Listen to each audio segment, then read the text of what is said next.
അപ്പോൾ ഇന്നത്തെ നമ്മുടെ വീഡിയോ എന്ന് പറയുന്നത് ഒരു അടിപൊളി മന്തി റെസിപ്പിയാണ് കേട്ടോ. ചിക്കൻ മന്തി റെസിപ്പിയാണ്. വെറൈറ്റി ആയിട്ടോ ഉണ്ടാക്കുന്നത്. എങ്ങനെയാണ് തയ്യാറാക്കുന്നതെന്ന് നോക്കിയാലോ.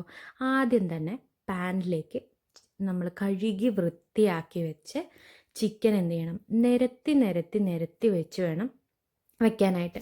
നമ്മൾ ഒന്നിന് മേലെ ഒന്നായിട്ട് വെക്കരുത്. എന്ത് ചെയ്യണം, നിരത്തി നിരത്തി തന്നെ വെക്കണം. അപ്പോൾ കുറച്ച് വലിയ പാത്രം തന്നെ എടുക്കണം കേട്ടോ, എന്നാലേ നമുക്കത് കറക്റ്റ് കൺസിസ്റ്റൻസിയിൽ കിട്ടുള്ളൂ. ഇല്ലെങ്കിൽ നമുക്കത് കറിയുടെ പരുവായിപ്പോൾ നമുക്കിത് ഫ്രൈ ആവുകയാണ് വേണ്ടത്, അല്ലാണ്ട് കറിയല്ല.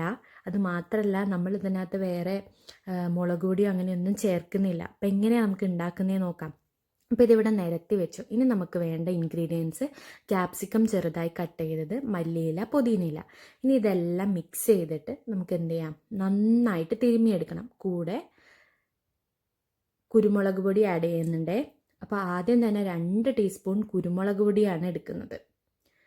അതിനുശേഷം ചെറിയ ജീരകപ്പൊടി, അതും 1 ടീസ്പൂണാണ്. കുരുമുളക് 2 ടീസ്പൂണും ചെറിയ ജീരകപ്പൊടി 1 ടീസ്പൂണുമാണ് എടുത്തിരിക്കുന്നത്. പിന്നെ ഒരു കപ്പിൽ എന്ത് ചെയ്യണം, സൺഫ്ലവർ ഓയിൽ ഒഴിക്കണം. അതുപോലെ തന്നെ മാഗി ക്യൂബ് ഇടണം. പിന്നെ ഉപ്പ് അനുസരിച്ച് നമുക്ക് മാഗി ക്യൂബ് ചേർക്കാം കേട്ടോ.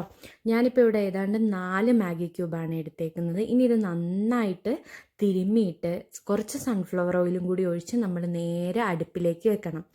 അടുപ്പിലേക്ക് വെച്ച് കഴിഞ്ഞപ്പോൾ ഏതാണ്ട് ഈ ഒരു പരുവാവും. അപ്പോൾ നമ്മൾ എന്ത് ചെയ്യണം, ഇത് മറച്ചിട്ട് കൊടുക്കണേ.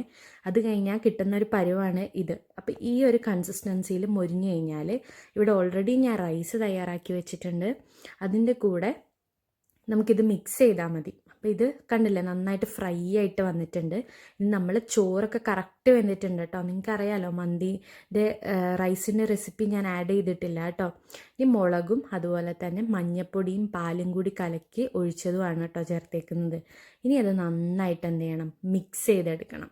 മിക്സ് ചെയ്തെടുത്തിട്ട് കുറച്ച് റൈസ് ഞാൻ മാറ്റിയിട്ടുണ്ട്.